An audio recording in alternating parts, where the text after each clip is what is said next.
बच्चों क्लास 12 में से सॉलिड स्टेट चैप्टर में टॉपिक है आज का electrical property in solid.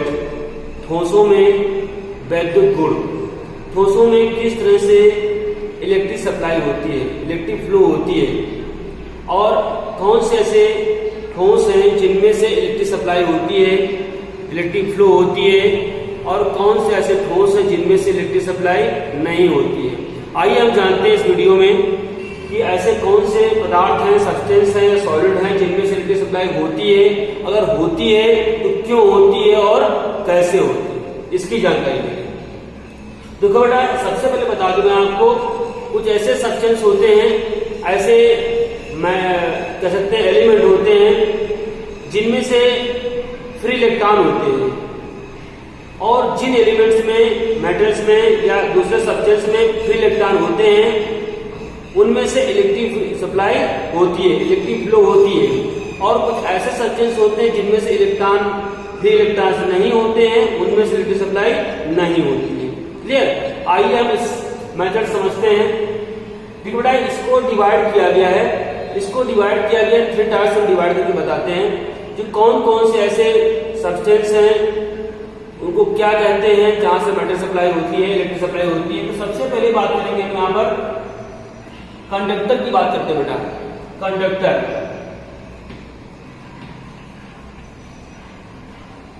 Conductors की बात करते हैं बेटा।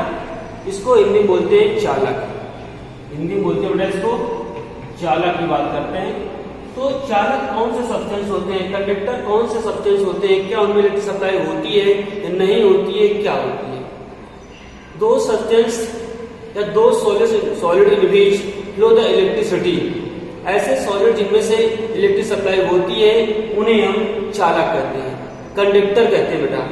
जिनमें से इलेक्ट्रिक सप्लाई होती है उन्हें कंडक्टर कहते हैं। अब देखिए, कंडक्टर कहते हैं इनकी कुछ कंडक्टिविटी रेंज होती है, उस रेंज के अंतर्गत जो भी सॉलिड आते हैं उनमें कंडक्टिविटी होती है, और उस रेंज के आउट ऑफ रेंज होते हैं उनमें से कंडक्टिविटी नहीं होती है।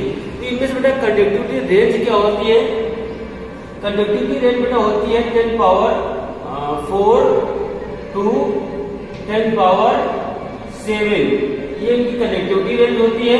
Ohm inverse and metre inverse, ohm inverse और मीटर इनवर्स होती है, यूनिट होती है। अगर कंडक्टिविटी, किसी भी सब्सटेंस की कंडक्टिविटी पावर, कंडक्टिविटी रेंज लिखिए, कंडक्टिविटी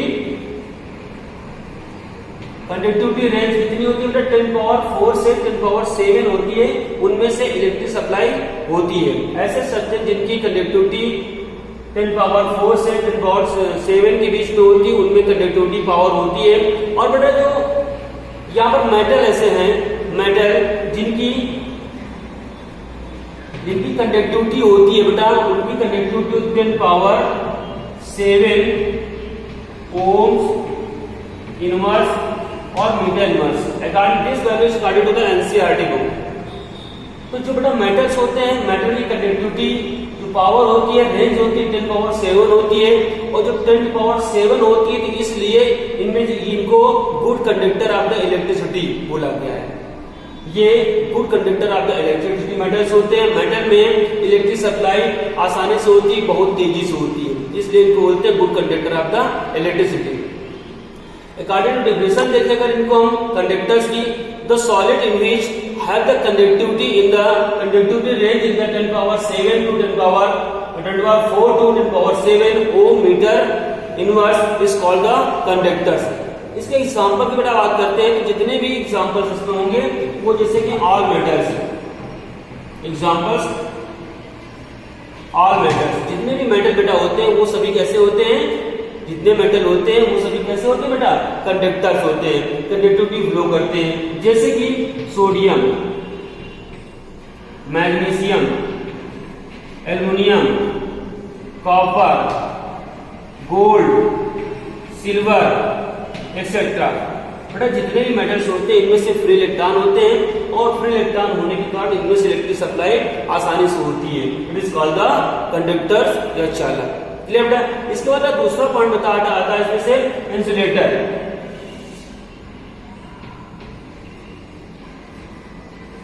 इंसुलेटर, इसको बोलते हैं बेटा अचालक। अचालक बेटा अचालक क्या होते हैं, नाम से ही पता चल रहा है। यहाँ पर चालक है जिनमें से कंडक्टिविटी फ्लो होती है, कंडक्टिविटी होती है, इलेक्ट्रिक सप्लाई होती है, और इंसुलेटर जो अचालक होते हैं इनमें से कंडक्टिविटी नहीं होती है। कह सकते हैं दो solid in which do not flow the electric, it is called the insulators. ऐसे सॉलिड सब्सटेंस होते हैं जिनमें से इलेक्ट्रिक फ्लो नहीं होती है, it is called the insulator, उनको इंसुलेटर्स बोलते हैं। क्लियर। अब देखिए इनकी कंडक्टिविटी रेंज कितनी होती है, इनकी बेटा कंडक्टिविटी रेंज होती है, कंडक्टिविटी रेंज, इनकी कंडक्टिविटी रेंज बेटा होती है 10⁻⁻20 से 10⁻⁻10 तक होती है। कंडक्टिविटी रेंज बेटा इनकी हो जाएगी 10⁻⁻20 to 10⁻⁻10 ohms inverse and metre inverse, ये बेटा कंडक्टिविटी हो जाएगी। कंडक्टिविटी रेंज इसकी इंसुलेटर्स की होती है 10⁻⁻20 से 10⁻�10 तक कंडक्टिविटी रेंज होती है। क्लियर। अब देखिए जिस तरह से यहाँ पर मेटल की बोला गया, मेटल देखिए मिड में होती है, उस तरह से यहाँ पर इनकी मिड में होती है, लेकिन जो इंसुलेटर होते हैं मेनली उनकी कंडक्टिविटी रेंज कितनी होती है बेटा, उनकी कंडक्टिविटी रेंज होती है 10⁻12 ohms इनवर्स और मीटर इनवर्स, ये होती है कंडक्टिविटी मेन होती है। इसके बीच में होती है बट होती कितनी है 10⁻12 ohm inverse and centimetre ohm inverse and metre inverse होती है, ये इनकी बेटा कंडक्टिविटी रेंज होती है। ठीक है। अब देखो बेटा कंडक्टिविटी रेंज के अंदर इनमें से एग्जांपल्स क्या होते हैं इनमें, बेटा इनके एग्जांपल होते हैं आपके वुड, प्लास्टिक, रबर, ये बेटा एग्जांपल्स होते हैं। वुड है, प्लास्टिक है, रबर है, जितने भी ये सभी होती है बेटा, ये कैसे होते हैं आपके, ये होते हैं इंसुलेटर्स होते हैं, इनमें इलेक्ट्रिक सप्लाई नहीं होती, या कह सकते हैं इनमें से फ्री इलेक्ट्रॉन्स नहीं होते, मुक्त इलेक्ट्रॉन्स नहीं होते, इसलिए इनमें से इलेक्ट्रिक सप्लाई नहीं होती है। आप सल्फर हो सकता है, सल्फर, फास्फोरस, ये सभी एग्जांपल्स होते हैं। ये सभी एग्जांपल ऐसे होते हैं इनमें से इलेक्ट्रिक सप्लाई नहीं होती है, इनकी जो कंडक्टिविटी रेंज होती है 10⁻20 से 10⁻10 होती है, मेन जो होती है 10⁻12 ओम्स होती है। Wood, plastic, rubber, sulphur and phosphorus, इन सबकी कंडक्टिविटी रेंज होती है, इनमें से इलेक्ट्रिक सप्लाई नहीं। अब बेटा देखो इसमें से बात करेंगे, नेक्स्ट है आपका सेमी कंडक्टर। तो सेमी कंडक्टर क्या होता है, अभी आपने पढ़ रखा है कंडक्टर्स, इंसुलेटर्स, अब सेमी कंडक्टर्स बेटा क्या होता है उसकी बात करते हैं। बेटा बात करेंगे सेमी कंडक्टर्स की। अभी आपने पढ़ा कंडक्टर, इंसुलेटर, अब पढ़ते हैं हम लोग semi conductor. What is the semi conductors? बेटा ऐसे सॉलिड्स जिनकी conductivity power conductor and non conductor या इंसुलेटर के मिड में होती, बीच में होती, उनको बोलते हैं हम लोग सेमी कंडक्टर बोलते हैं। वैसे चालक और अचालक के बीच में कंडक्टिविटी पावर होती है, उनकी चालकता क्षमता होती है, उनको बोलते हैं बेटा सेमी कंडक्टर। ठीक है। Regarding definition, the solid whose conductivity lies between metals या conductors and insulators are called semi conductors. अब देखिए इनकी कंडक्टिविटी पावर होती कितनी बेटा, तो बेटा इनकी कंडक्टिविटी पावर होती है, कंडक्टिविटी रेंज बेटा होती है 10⁻⁵ से 10⁻⁶ तक, ये की कंडक्टिविटी रेंज होती है 10⁻⁵ to 10⁻⁶, और इसकी यूनिट लिखेंगे यहाँ पर ohm inverse and metre inverse, ये बेटा इनकी होती है कंडक्टिविटी पावर होती है। ठीक है। एंड बात कर सकते हैं conductivity of semiconductors is mainly determined of the impurity and the defect. बेटा इनमें से सेमीकंडक्टर होते हैं तो कह सकते हैं दोनों के बीच में होते हैं, इनमें सप्लाई होती भी है और नहीं भी होती है, कंडीशन भी होती है। तो जैसे कि कंडक्टर्स है उनमें कन्फर्म होती है, इंसुलेटर्स हैं उनमें कंडक्टिविटी नहीं होती है, और जो सेमी कंडक्टर्स होते हैं उनमें से कंडक्टिविटी पावर मिड में होती है, कंडक्टर उनमें से इलेक्ट्रिक सप्लाई हो भी सकती है और नहीं हो सकती। ये डिपेंड किस पे करता है बेटा, तो बेटा ये डिपेंड करता है आपका उसमें से जो इम्प्योरिटीज प्रेजेंट होती हैं, उस सब्सटेंस में सॉलिड में जो इम्प्योरिटीज प्रेजेंट होती हैं, या हम कह सकते हैं जो डिफेक्ट होते हैं। डिफेक्ट आपने पढ़ रखे हैं पहले वीडियो में, तो जो डिफेक्ट होते हैं जिनमें से या इम्प्योरिटीज प्रेजेंट होती हैं, उन सब में से क्या होता है, सेमीकंडक्टर की प्रॉपर्टीज पाई जाती हैं, उनमें से इलेक्ट्रिक सप्लाई हो सकती है या नहीं हो सकती है। एग्जाम्पल बेटा बात करेंगे यहाँ पर हम एग्जाम्पल की बात करते हैं बेटा। एग्जाम्पल इसका होता है भाई सिलिकॉन होता है, जर्मेनियम होता है, इसका एग्जाम्पल सिलिकॉन होता है, जर्मेनियम, सिलिकॉन या जर्मेनियम, ये बड़ा इसके एग्जांपल्स होते हैं। तो ये होती है आपकी conductivity, non conductivity and insulator, इसको बोलते हैं इलेक्ट्रिक प्रॉपर्टी। बच्चों बैंड थ्योरी, बैंड थ्योरी से हम समझते हैं किस प्रकार से जो सॉलिड होते हैं उन सॉलिड में से कंडक्टिविटी होती है, ये हम देखिए बेटा। अभी पिछली वीडियो पढ़ा आपने कि कंडक्टिविटी कंडक्टर्स होते हैं, हाउ मेनी टाइप कंडक्टर्स, ये पढ़ रखा है। बॉन्ड थ्योरी पढ़ लिया। अब हम बात करेंगे बॉन्ड थ्योरी रिगार्डिंग किस तरह से कंडक्शन होता है। देखिए सबसे पहले बात करते हैं अगर बेटा कंडक्टर में, कंडक्टर से बात करते हैं तो बेटा जो वैलेंस होता है, वैलेंस बैंड होता है, ये होता है आपका वैलेंस बैंड होता है, इसको बोलते हैं हम लोग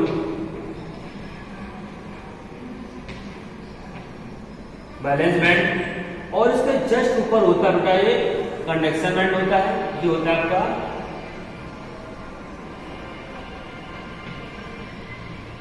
कंडक्शन बैंड होता है, ठीक है। अब देखो यहां पर इलेक्ट्रॉन्स होते हैं, यहां पर इलेक्ट्रॉन होते हैं आपके, ये तो हमने बताया कि जो बैलेंस होता है, बैलेंस बैंड होता है, उसमें इलेक्ट्रॉन होते हैं, हाई एनर्जी लेवल इलेक्ट्रॉन्स होते हैं और वो पार्टिसिपेट इलेक्ट्रॉन्स फ्लो में, इलेक्ट्रिक फ्लो में नहीं करते हैं। बट जब कंडक्शन बैंड और ये आपका वैलेंस बैंड होता है, इलेक्ट्रिक सप्लाई की बात आती है, तो इनके बीच में कोई भी किसी में गैप नहीं होता, दोनों ही सटे हुए होते हैं। तो जो इलेक्ट्रॉन्स होते हैं हाई एनर्जी पा करके वो इलेक्ट्रॉन जंप करते हैं, कहाँ कंडक्शन बैंड में चले जाते हैं। इलेक्ट्रॉन कहाँ में आ जाते हैं, इलेक्ट्रॉन आते हैं कंडक्शन बैंड में आते हैं, और जैसे कंडक्शन बैंड में आते हैं तो इलेक्ट्रिक सप्लाई होने लगती है, क्योंकि जैसे इलेक्ट्रॉन यहाँ आते हैं इलेक्ट्रॉन फ्री हो जाते हैं, रिटर्न होने के बाद में आसानी से ये कहाँ पे सप्लाई होने लगती है। ये कहाँ पर से होता है, पूरा कंडक्टर्स में होता है, चालक में बेटा, चालक ये सिस्टम होता है, वैलेंस बॉन्ड होता है और कंडक्शन बॉन्ड होता है, दोनों के बीच में गैप बहुत कम होता है। जो बैलेंस सेल में इलेक्ट्रॉन्स प्रेजेंट होते हैं हाई एनर्जी लेकर के एक्साइटेड चले जाते हैं और ये इलेक्ट्रॉन कहाँ चले जाते हैं, कंडक्शन बैंड में चले जाते हैं और कंडक्शन बैंड में जाने के बाद वो फ्री इलेक्ट्रॉन हो जाते हैं और जैसे फ्री इलेक्ट्रॉन होते हैं तो इलेक्ट्रिक सप्लाई का माध्यम बनते हैं और इलेक्ट्रिक सप्लाई होने लगती है। ये प्रोसेस बेटा होता है आपका कंडक्टर। क्लियर बेटा। अब बेटा दूसरी बात करें यहाँ पर हम अगर बात करें इंसुलेटर की, बेटा इंसुलेटर में क्या होता है,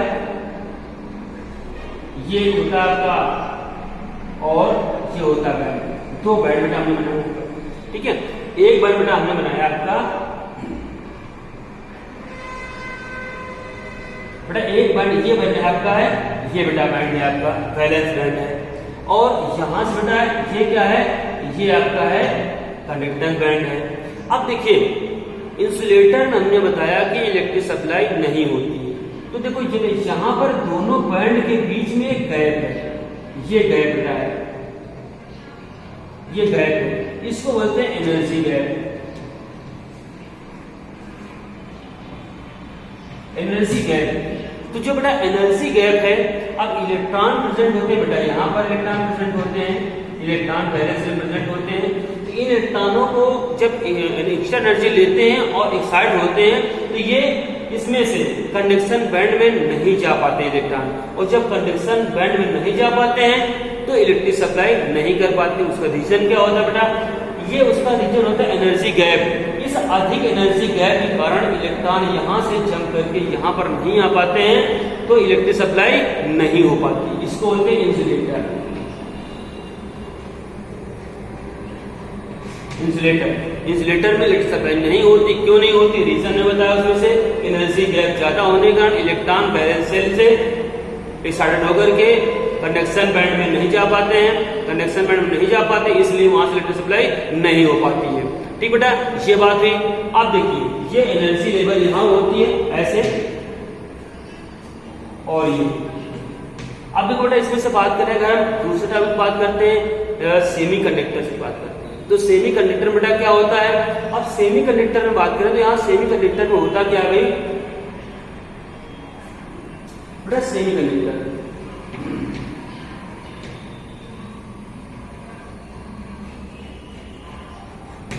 सेमीकंडक्टर सो हुआ नहीं। अब देखो बेटा सेमीकंडक्टर में क्या होता है? ये होता है आपका, यहाँ पर भी आपका है कंडक्शन बैंड है, कंडक्शन बैंड, और यहां पर बेटा क्या है? वैलेंस बैंड है।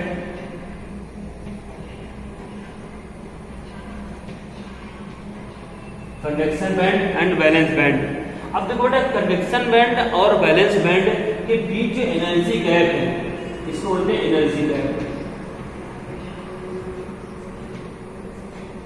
एनर्जी गैप है बेटा कितना है? लेस है, कम है।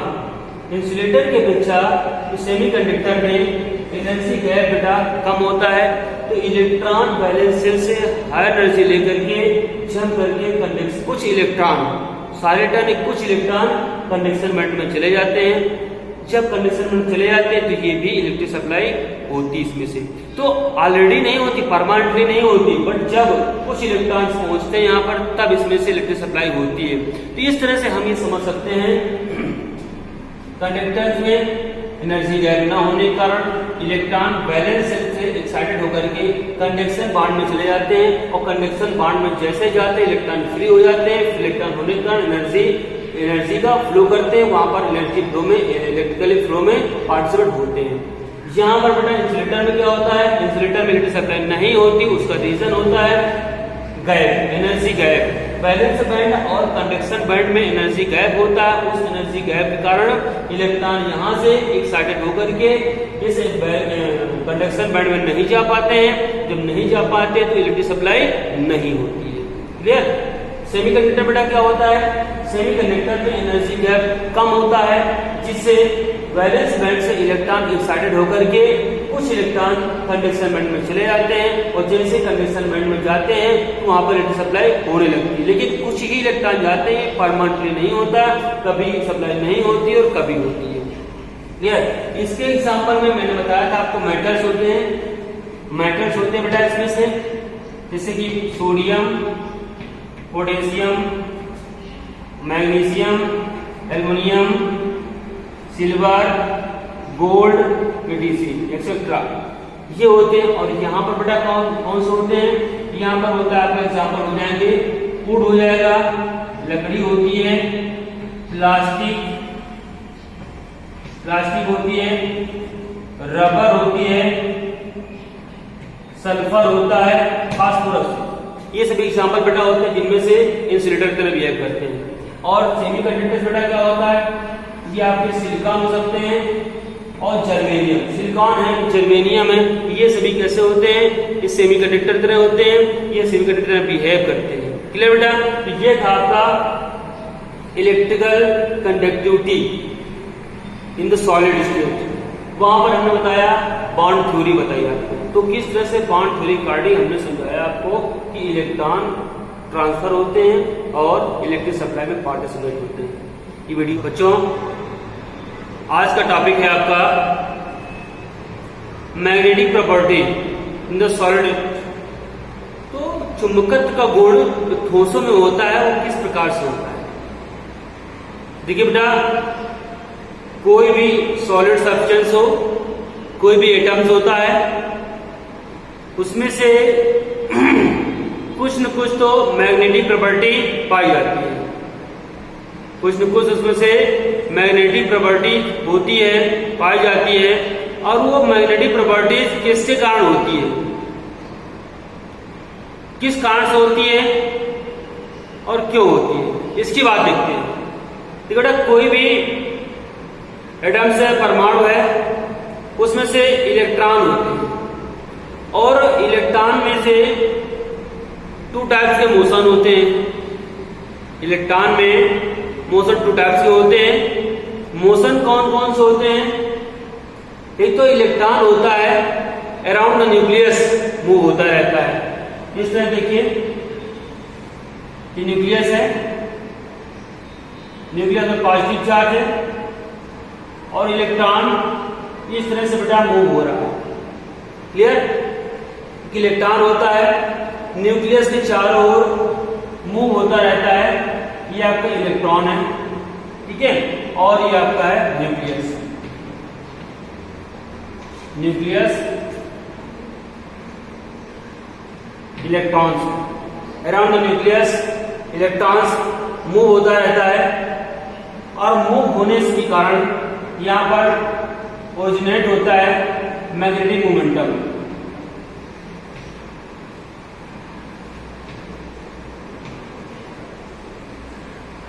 Magnetic momentum. और दूसरी तरफ बेटा इलेक्ट्रॉन है, एक तो electron around the nucleus move होता है, और दूसरा इलेक्ट्रॉन जो होता है बेटा वो अपने एक्सिस पर भी इलेक्ट्रॉन मूव होता रहता है। इस तरह से इलेक्ट्रॉन मूव होता है, इलेक्ट्रॉन से अपने एक्सिस पर मूव हो रहा है, तो यहां पर भी मैग्नेटिक मोमेंटम ओरिजिनेट होता है। ठीक है, कोई भी एटम्स होता है उसमें से इलेक्ट्रॉन्स होते हैं, और इलेक्ट्रॉन्स में दो तरह के मोशंस होते हैं, और एक मोशन होता है electron around the nucleus move होता है, और दूसरा मोशन होता है इलेक्ट्रॉन अपने एक्सिस पर भी मूव होता रहता है। इलेक्ट्रॉन में आवेश होता है, चार्ज होता है, इलेक्ट्रॉन पर आवेश होता है, इस आवेश के कारण ही इसमें से ये मोशन होते हैं, और इस मोशन से मैग्नेटिक मोमेंटम क्रिएट होता है, मैग्नेटिक मोमेंटम। और मैग्नेटिक मोमेंटम को डिनोट करते हैं हम लोग म्यू से, इस तरह से मैग्नेटिक मोमेंटम डिनोट करते हैं। और जो मैग्नेटिक मोमेंटम होता है उसको मेजर करने की यूनिट होती है बेटा बीएम, बेटा इसको बोलते हैं बोर मैग्नेटॉन। यूनिट है मैग्नेटिक मोमेंटम की बोर मैग्नेटॉन है, और इस बोर मैग्नेटॉन को बेटा जो वैल्यू होती है वो 9.27 into 10 power -24, 9.27 into 10 power -24 ampere और मीटर स्क्वायर, ये बेटा इसकी यूनिट होती है। इसकी वैल्यू होती है म्यू, जो मैग्नेटिक मोमेंटम होता है उसको हम म्यू से डिनोट करते हैं, उसकी यूनिट होती है बीएम बोर मैग्नेटॉन, एंड इसकी वैल्यू होती है 9.27 into 10 power -24 ampere metre square. बेटा ये होती है मैग्नेटिक मोमेंटम। अब देखिए जो इसमें मोशन होता है, इस जो मैग्नेटिक है मैग्नेटिज्म है, उस मैग्नेटिज्म को डिफरेंट टाइप्स में, डिफरेंट कैटेगरी में क्लासिफाइड किया गया है। वो क्लासिफाइड किस तरह से किया गया है उसकी बात करते हैं। देखिए इस वीडियो में कैसे इसको क्लासिफाइड किया गया है। देखिए बेटा सबसे पहले क्लासिफाइड किया गया है फर्स्ट नंबर पर पैरामैग्नेटिक।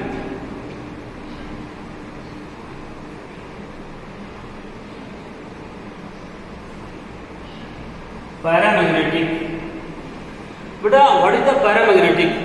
बेटा पैरामैग्नेटिक क्या होता है, कैसे क्लासिफाइड करते हैं, कैसे डिफाइन करते हैं पैरामैग्नेटिक का? देखिए a substance in which weakly attracted by the magnetic field are called paramagnetic. जो पैरामैग्नेटिक सब्सटेंस होते हैं वीकली अट्रैक्शन होता है मैग्नेटिक फील्ड की ओर, उसे बोलते हैं बेटा पैरामैग्नेटिज्म होता है। और देखिए पैरामैग्नेटिज्म में क्या होता है, ये परमानेंटली, जो इसमें से परमानेंटली मैग्नेटिक प्रॉपर्टीज नहीं होती है, जैसे इसको मैग्नेटिक फील्ड से हटाते हैं तो इसकी जो मैग्नेटिक प्रॉपर्टी होती है वो खत्म हो जाती है, वह समाप्त हो जाती है। अब देखिए बेटा इससे मैग्नेटिक फील्ड, अभी इतना समझ लिया आपने कि इसमें से वीकली अट्रैक्शन होता है मैग्नेटिक फील्ड की तरफ, इससे हम पैरामैग्नेटिक कहते हैं। अब देखिए यहाँ पर जो भी एटम डिफिशिएंसी की हुई होती है, those elements present is the unpaired electron, it is called the paramagnetic। Unpaired electron इसको बोलते हैं अनुचुंबकत्व गुण, अनुचुंबकत्व का गुण। अब देखिए बेटा जो एलिमेंट्स होते हैं इससे एग्जांपल होते हैं, एलिमेंट्स होते हैं, एलिमेंट्स में से जैसे मान लीजिए यहाँ पर Rn Fe+2+3 है, Fe+3। बेटा इसमें से जब किसी भी मेटल्स में या एलिमेंट्स में, एटम्स में नंबर ऑफ इलेक्ट्रॉन्स प्रेजेंट होते हैं, देन द पैरामैग्नेटिक प्रॉपर्टी। अगर उसमें से number of electrons unpaired number of electrons present है, देन द पैरामैग्नेटिक प्रॉपर्टी। देखिए जैसे इसे मान लीजिए इसका कंपैरिजन करते हैं तो 3 यहाँ पर 4s2 और 3d6 होता है, बट 3 चार्ज यहाँ पर है, कितना बचेगा? ये बचेगा आपका 3d5। ठीक है, अब 3d5 को हम ऑर्बिटल में अगर फिल करते हैं, ऑर्बिटल में इस तरह से फिल करते हैं 1 2 3 4, 1 electron, 2 electron, 3 electron, 4 electron, 5 electron. बेटा यहाँ पर number of electrons in n equal to कितना बेटा यहाँ पर 5। ठीक है, नंबर ऑफ इलेक्ट्रॉन्स 5 है, देन द पैरामैग्नेटिक और इसका मैग्नेटिक मोमेंटम भी होगा, म्यू इक्वल टू होगा। ठीक है, म्यू इक्वल टू इसका हम फाइंड कर सकते हैं। इसका बेटा फॉर्मूला होता है फाइंड करने का होता है आपका n ब्रैकेट में n+2 और bm। अभी हमने बताया आपको कि जो म्यू होता है मैग्नेटिक मोमेंटम, इसकी जो वैल्यू होती है कितनी?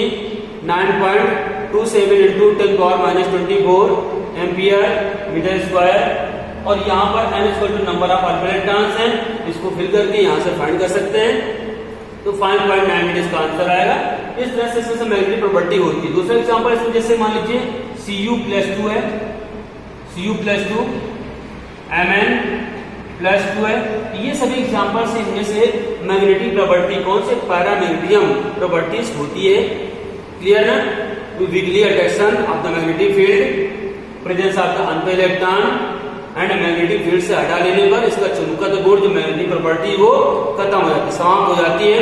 दिस कॉल्ड द पैरामैग्नेटिक या अनुचुंबकीय सब्सटेंस, अनुचुंबकत्व का गुण कहलाते हैं इसको। ठीक है, ये इसके एग्जांपल है, आयरन है Fe, Cu+2, Mn+2, Cr+3 etcetera. ये सारे बड़ा एग्जांपल। क्लियर बेटा? अब नेक्स्ट टॉपिक में बात करेंगे हम डायमैग्नेटिक। अभी आपने पढ़ा पैरामैग्नेटिक, अब पढ़ते हैं सबसे डायमैग्नेटिक, प्रचुंबकीय डायमैग्नेटिक प्रॉपर्टी। सेकंड नंबर है बेटा डायमैग्नेटिक प्रॉपर्टी। अब देखिए इसमें बेटा अभी आपने पढ़ा weakly attraction of the magnetic field is called the paramagnetic. इसमें पढ़ते हैं बेटा the substance which are weakly repelled by the magnetic field, weakly repelled by the magnetic field और कॉल्ड डायमैग्नेटिक। इसका पहले दूसरी डेफिनेशन हो सकती है इसकी, in the atoms presence of the, क्या कह सकते हैं इसमें से, do not present the unpaired electrons, इसमें से एक भी अनपेयर इलेक्ट्रॉन प्रेजेंट नहीं होता है, दिस कॉल्ड द डायमैग्नेटिक। इसमें से एक भी इलेक्ट्रॉन प्रेजेंट नहीं होता। देखिए बेटा कैसे, जैसे मान लीजिए एग्जांपल की बात करते हैं इसमें से, तो ऐसा कोई एलिमेंट है जिसमें से एक भी number of unpair electrons present ना हो। जैसे मान लीजिए Cu+1। अब इसमें से कोई भी अनपेयर इलेक्ट्रॉन प्रेजेंट नहीं होगा, देन द डायमैग्नेटिक, एक भी इलेक्ट्रॉन अनपेयर्ड ना हो। बेटा इसमें से कंक्लूजन करते हैं इसका 3d10 एंड 4s1। तो 3d10 और 4s1 होगा, इसमें से एक प्लस चार्ज लगा हुआ, तो बचेगा यहाँ पर आपका 3d10 और फिल करते हैं 1 2 3 4, 1 2 3 4 5 6 7 8 9 एंड 10। अब देखिए बेटा यहाँ पर जितने अपवर्ड है उतने डाउनवर्ड है, तो बेटा क्या होता है इसमें से नंबर ऑफ अनपेयर इलेक्ट्रॉन एक भी प्रेजेंट नहीं है, it is called the diamagnetic. दूसरी बात, जिसमें मैग्नेटिक मोमेंटम फाइंड करेंगे इसका, वो कैसे होगा? 0। क्यों? क्योंकि नंबर ऑफ अनपेयर इलेक्ट्रॉन 0 होंगे, तो इसमें से जो मैग्नेटिक मोमेंटम होगा अपोजिट डायरेक्शन में सेम इलेक्ट्रॉन, जितने इलेक्ट्रॉन है इक्वल नंबर ऑफ इलेक्ट्रॉन से अपोजिट डायरेक्शन, जितने नंबर दोनों ही प्रकार के इलेक्ट्रॉन अपोजिट डायरेक्शन में होने के कारण इनका जो मैग्नेटिक मोमेंटम है वो कैंसिल हो जाता है, निरस्त हो जाता है, और यहाँ पर मैग्नेटिक मोमेंटम इसका 0 होगा। और नंबर ऑफ अनपेयर प्रेजेंट ना होने के कारण इसको बोलते हैं diamagnetic and weekly repelled in the magnetic field, is called the diamagnetic. ये दोनों इसके डिफिनेशन। क्लियर है बेटा? अब बेटा नेक्स्ट इस बात करेंगे, थर्ड पॉइंट इसमें से है आपका फेरोमैग्नेटिक। मतलब फेरोमैग्नेटिक में क्या होता है, कितना पावर इसमें से होता है। बेटा नेक्स्ट थर्ड पॉइंट की बात करेंगे, फेरोमैग्नेटिज्म। फेरोमैग्नेटिक क्या होता है बेटा? लेकिन जो बेटा फेरोमैग्नेटिक होता है उसमें से होता क्या है, डेफिनेशन देखते हैं। Substance which are strongly attracted by the magnetic field. ऐसे सब्सटेंस होते हैं जो स्ट्रांगली अट्रैक्शन पावर रखते हैं, अट्रैक्टेड होते हैं इन द मैग्नेटिक फील्ड में, सोर्स परमानेंट मैग्नेटिज्म। इसमें से बेटा परमानेंट मैग्नेटिज्म जो पावर होता है मैग्नेट का, परमानेंट मैग्नेटिज्म होता है। Even the absence of the magnetic field, अगर उसको मैग्नेटिक फील्ड से हटा लिया जाएगा तब भी उसमें से मैग्नेटिज्म पावर समाप्त नहीं होता है। ठीक है बेटा, ऐसे सब्सटेंस जो जिनमें से स्ट्रांगली अट्रैक्शन होता है, स्ट्रांगली अट्रैक्ट करते हैं मैग्नेटिक फील्ड में, और उनमें से परमानेंट मैग्नेटिज्म होता है, और उन्हें अगर हम मैग्नेटिक फील्ड से हटा लेते हैं तब भी उनमें से चुंबकत्व का गुण समाप्त नहीं होता है। ऐसे पदार्थों को बोलते हैं हम लोग फेरोमैग्नेटिक सब्सटेंस बोलते हैं। क्लियर, ऐसे पदार्थों को फेरोमैग्नेटिक सब्सटेंस बोलते हैं। और इनमें से क्या होता है, नंबर ऑफ अनपेयर्ड इलेक्ट्रॉन ज्यादा होते हैं, नंबर ऑफ अनपेयर्ड इलेक्ट्रॉन ज्यादा होते हैं। और कैसे होते हैं, सभी एक ही डायरेक्शन में होते हैं। तो बड़ा एग्जाम्पल देखिए इसका, अगर मान लीजिए हम आयरन जैसे, आयरन यहाँ पर होता है, ठीक है, तो आयरन में से नंबर ऑफ इलेक्ट्रॉन बहुत ज्यादा होते हैं। निकोबाल्ट होता है, कोबाल्ट, निकेल होता है, ठीक है। और ये तो होता है CrO2 is the also ferromagnetic substance.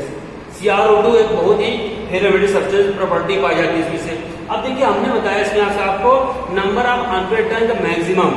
बेटा देखो यहाँ पर बात करने करेंगे, यहाँ पर इसमें से आयरन में से हमने पहले ही बताया आयरन को, यहाँ पर बेटा 26 और 3d6 एंड 4s2, बेटा ये होता है 4s2, 3d6 4s2।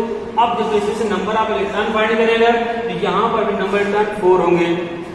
और अगर मान लीजिए Fe+3 देखते हैं तो यहाँ हो जाएगा 3d, ये बेटा 5 हो जाएगा। तो नंबर ऑफ अनपेयर्ड इलेक्ट्रॉन कितना बेटा हो जाएगा यहाँ पर 5, 1 2 3 4, 1 2 3 4 5। बेटा नंबर ऑफ अनपेयर्ड इलेक्ट्रॉन कैसे होंगे, सबसे ज्यादा होंगे, 5 होंगे। एंड इसके बाद जो इनका अलाइनमेंट होगा, इनका संरेखण होगा, वो एक ही डायरेक्शन में होता है। ऐसे पदार्थों को बोलते हैं हम लोग, ऐसे सब्सटेंस बोलते हैं फेरोमैग्नेटिक सब्सटेंस। ये परमानेंट मैग्नेटिक पावर रखते हैं। क्लियर बेटा। अब इसके बाद बात करें बेटा नेक्स्ट प्रॉपर्टी इसकी जो है फेरोमैग्नेटिक। एंटी फेरोमैग्नेटिक में क्या होता है, जो बेटा इसमें दो substance in which equal number of unpaired electron in the same और अपोजिट डायरेक्शन।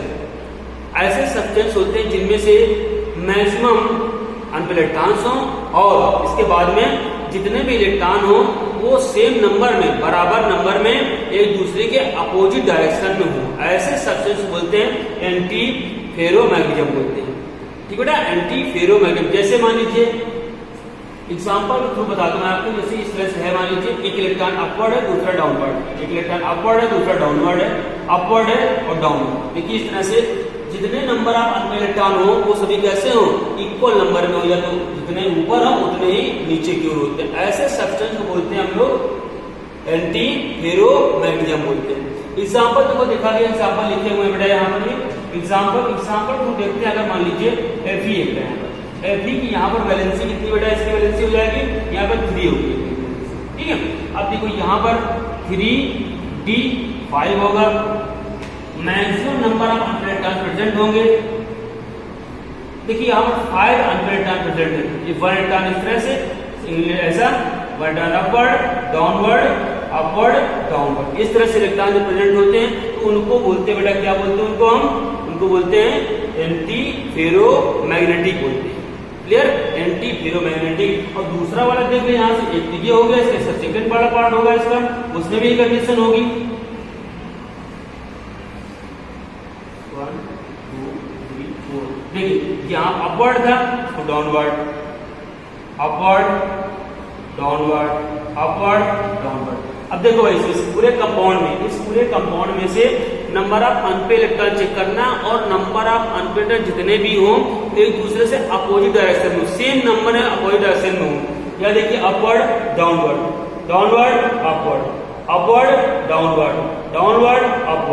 अपवर्ड डाउनवर्ड, ये दोनों ही कैसे अपोजिट डायरेक्शन में है। कैसे सब्सटेंस को जिनमें से ये प्रॉपर्टी होती है उन सब्सटेंस को बोलते हैं बेटा हम लोग यहाँ पर एंटी फेरोमैग्नेटिज्म बोलते हैं। जैसे एग्जांपल नंबर 2, इसको एग्जांपल नंबर देख लीजिए, यहाँ दिखेगा। जिससे मान लीजिए Mn है आपका +2 है, ठीक है, Mn+2 हो जाएगा। इसमें भी नंबर ऑफ इलेक्ट्रॉन्स होंगे, वो कैसे होंगे, अपवर्ड डाउनवर्ड। यहाँ पर भी इसमें से D5 होगा। ठीक है, इसका भी हम एग्जांपल देख सकते हैं। ये हुआ आपका एंटी फेरोमैग्नेटिज्म, जिसमें से number of unpaired electron present होते हैं but equal number of unpaired electron opposite and same direction में होते हैं। ऐसे सब्सटेंस को बोलते हैं एंटी फेरोमैग्नेटिज्म। क्लियर बेटा। नेक्स्ट है आपका फेरी मैग्नेटिज्म, इसको होता है, इसको बोलते हैं लघु लौह चुंबकत्व बोलते हैं। बेटा इसमें देखिए फेरी मैग्नेटिज्म होता है। बेटा फेरी मैग्नेटिज्म क्या होता है, इसमें से भी number of unpaired electron present होते हैं, बट जो number of unpaired electron present होते हैं वो पैरेलल सिस्टम में होते हैं। पैरेलल सिस्टम मतलब क्या, जैसे कि 1 electron 2 electron upward, 1 electron 2 downward, 1 upward and downward. इस तरह से नंबर ऑफ इलेक्ट्रॉन प्रेजेंट होते हैं। पैरेलल में 2 इलेक्ट्रॉन्स अनपेड इलेक्ट्रॉन्स 2 पैरेलल में अपवर्ड, 2 इलेक्ट्रॉन्स पैरेलल में डाउनवर्ड, 2 इलेक्ट्रॉन पैरेलल में अपवर्ड डाउनवर्ड। इस तरह से इसमें अरेंजमेंट होता है। ऐसे सब्सटेंस होते हैं फेरोमैग्नेटिज्म बोलते हैं। इसके एग्जांपल होते हैं Fe3O4, Zn Fe2O4 and Mg Fe2O4। ये बड़ा इसके एग्जांपल्स होते हैं। तो इस तरह से आपका जो मैग्नेटिज्म प्रॉपर्टी होती है वो कंप्लीट होती है। इसमें हमने पढ़ रखा है आपका पैरामैग्नेटिज्म पढ़ लिया हमने, डायमैग्नेटिज्म पढ़ लिया हमने, फेरोमैग्नेटिज्म पढ़ लिया हमने, एंटी फेरोमैग्नेटिज्म पढ़ लिया हमने और पढ़ लिया हमने फेरी मैग्नेटिज्म पढ़ लिया। ये सारे टॉपिक हमने यहाँ से कंप्लीट कर लिया है। Clear. Thank you, have a nice day.